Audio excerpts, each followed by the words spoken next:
Hello everyone, আসসালামু আলাইকুম সবাইকে। কেমন আছেন সবাই? চলে আসলাম আরেকটা ব্লগ নিয়ে। অ্যাকচুয়ালি আমার বারান্দায় গাছপালাগুলো দেখতে দেখতে আমার মনে হলো যে অ্যাকচুয়ালি আমার রুমটা আজকে ক্লিন করা হয়নি অ্যান্ড রুমের অবস্থা টোটালি খারাপ। তো ভাবলাম আজকে রুমটা ক্লিন করে ফেলি আপনাদের সাথে সাথে।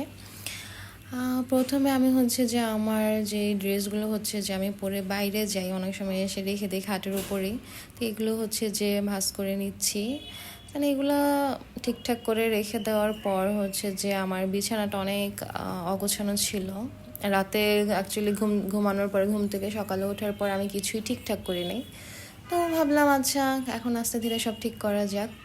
দেন হচ্ছে আমার রুমটা একদমই টপ ফ্লোরের দিকে হওয়ার কারণে খুব বেশি হচ্ছে জানালা দিয়ে ময়লা হয়। আমি আসলে 8 তলায় থাকি, যার কারণে উপরে খুব বেশি ধুলাবালি হয়। তো সব কিছু ঠিকঠাক করে ভাঁজ টাজ করে আমি হচ্ছে যে এখন সব কিছু জায়গা মতো রেখে দিচ্ছি। যদিও আমি খুব ভালো কাজ পারি না, সো নিজের ঘর দর পরিষ্কার রাখতে যতটুকু দরকার অতটুকুই আমি পারি। তো হচ্ছে সব কিছু ঠিকঠাক করে নিচ্ছি। আর হচ্ছে যে প্রচুর গরম পড়েছে, যদিও আজকে বাইরে রোদ নেই কিন্তু একটা ভ্যাপসা গরম আছে অনেক বেশি।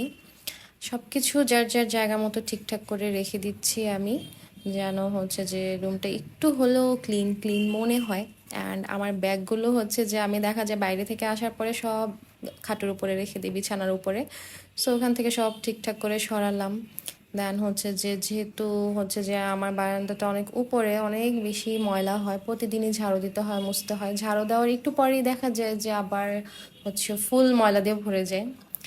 তো এই কারণে বারান্দাটা আমি আগে একটু ক্লিন করে নিচ্ছি। দেন হচ্ছে যে আস্তে আস্তে আমি ভিতরের রুমটাও ঝাড় দিয়ে দিব। খুব অ্যাকচুয়ালি হচ্ছে যে যেহেতু ভিডিওটা আমি হচ্ছে যে ফাস্ট ফরওয়ার্ড করে খুব তাড়াতাড়ি তাড়াতাড়ি কাজগুলো হয়ে গেছে। যদি আসলেও মানে রিয়েল এভাবে ফাস্ট ফরওয়ার্ড করে সব কিছু করা যেত তাহলে খুবই ভালো হইতো। তো ওকে, আমার হচ্ছে যে এখন ড্রেসিং টেবিলের উপরে যেগুলো ছড়ানো ছিটানো হচ্ছে যে হিজাব পিন, আংটি, রিং, যেহেতু আমি হাতের রিং পরতে খুব পছন্দ করি, এই জিনিসগুলো অনেক আওলাঝালা হয়ে থাকে। চুড়ি, এই চুড়িগুলো আমার অনেক ফেভারেট। তো এগুলো সব কিছু যার যার জায়গায় অ্যাকচুয়ালি রেখে দিচ্ছি। আমার বাসা একটা অ্যাকচুয়ালি একদম আর মেইন রোডের সাথে, দ্যাটস ওয়াই আসলে হয়তো বা একটু গাড়ি ঘোড়ার সাউন্ড খুব বেশি শোনা যাবে। আমি যখন ভয়েস ওভার দিচ্ছি অ্যাকচুয়ালি বাইরে অনেক সাউন্ড হচ্ছে। এটা আমার ভাগ্নে এঁকেছিল, এটাও পেয়ে গেলাম ক্লিন করতে করতে। সো শেষ আমার রুম ক্লিন করা।